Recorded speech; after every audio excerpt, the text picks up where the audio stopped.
You're never gonna have abs. Abs. That's right, I said it. You are never gonna get six-pack abs unless you make some major changes to your workout program and your diet plan. And after years of training and working with thousands of clients, I found that it usually boils down to just 3 things that are preventing you from seeing a full-out, shredded six-pack. I'm going to show you exactly how to easily fix these 3 things that you're doing wrong in this video. And by following these 3 tips consistently, you're going to see your six-pack in no time. So let's start first with the biggest mistake people are making, and that's treating your six-pack like some sort of special muscle rather than treating it like all the other muscles in your body. All these ideas about doing hundreds of reps of crunches, working your abs every single day, and never upping the weight load used, all these ideas are totally wrong. And the proof is simply that you wouldn't use these strategies for any other muscle in your body. You wouldn't do hundreds of chest presses to build your chest, would you? You would probably just go with a heavy weight for 6 to 10 reps, wouldn't you? Why is it that I never see anybody at the gym working their abs with any kind of weight? I'm not even talking about a heavy weight, any kind of weight whatsoever. How do you expect to continuously challenge your abs without some form of progressive overload built into your weight training structure? You have to continuously challenge your abs by using a heavier weight load for the exercises you do if you want to see continuous improvements in the shape of your abs. That means either add weight or increase your rep range to absurd levels like 1,000 reps of crunches, which nobody wants to do. Upping the weight sounds more realistic, right?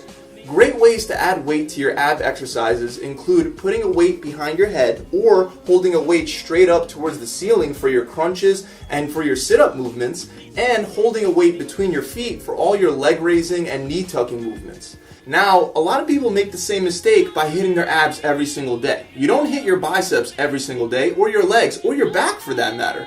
Give your abs a chance to recover. That's when they grow. So the bottom line for tip number 1, work your abs the same way you would work any other muscle in your body that you're trying to grow. The second easy fix is to incorporate more trunk flexion in your ab movements. So what is trunk flexion, you might be wondering?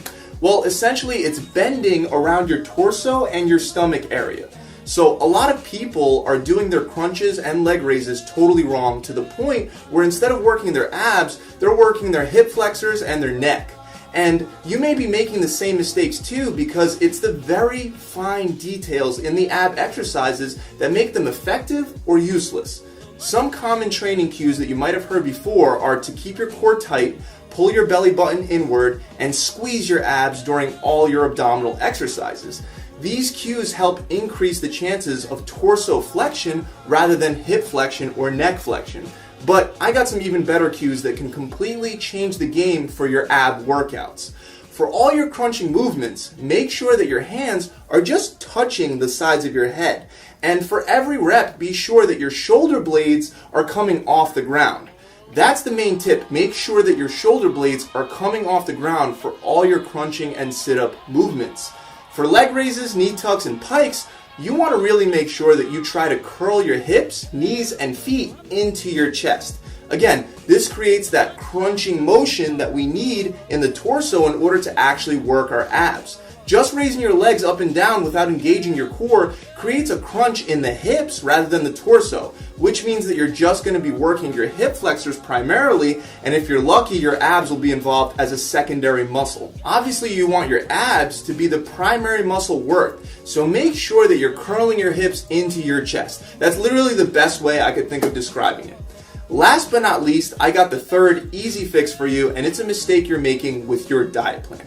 Guys, I hope that by now most of the YouTube community knows that in order to actually see your abs, you have to build up the six-pack muscle and then burn off the fat that's sitting on top of that muscle. So even after doing all your ab exercises correctly, perfectly, and using heavy weights to progressively overload your abs, even after building them up, you still have to worry about getting them to actually show and pop.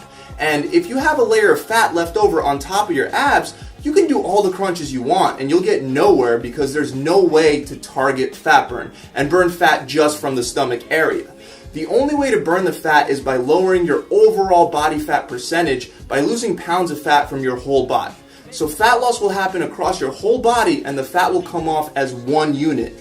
The only way to burn fat across your whole body is by lowering insulin levels and maintaining a calorie deficit. You're going to lower insulin levels by avoiding all refined grains and eliminating all sugar from your diet. The two most powerful ways to lower insulin levels are through intermittent fasting and the ketogenic diet. However, there's a million other ways you can lower your insulin levels and create a diet plan for burning off the belly fat.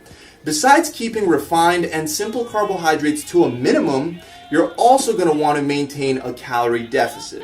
To lose an average of 2 pounds a week, you want to shoot for a 25% reduction of calories from your maintenance levels.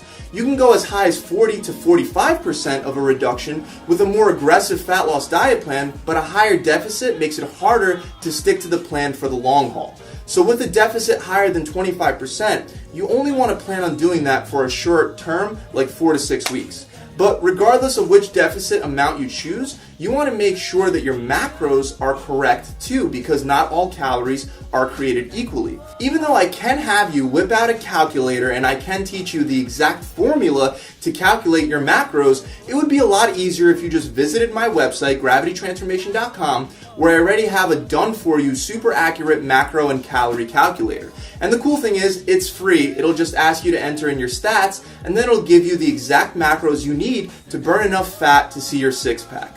So yes, unfortunately, dieting is involved whenever you want to get your muscles more toned and you want to get more muscular definition. The key to having your diet be successful is consistency. So once you figure out your macros, do not deviate for a set period of time. Let's say 4 to 6 weeks. That's it, guys. I really hope this video has helped you out. If you enjoyed this video, make sure you subscribe to this channel and hit that bell icon so you can be notified every time I release new tips and tricks just like this. I'll see you guys soon.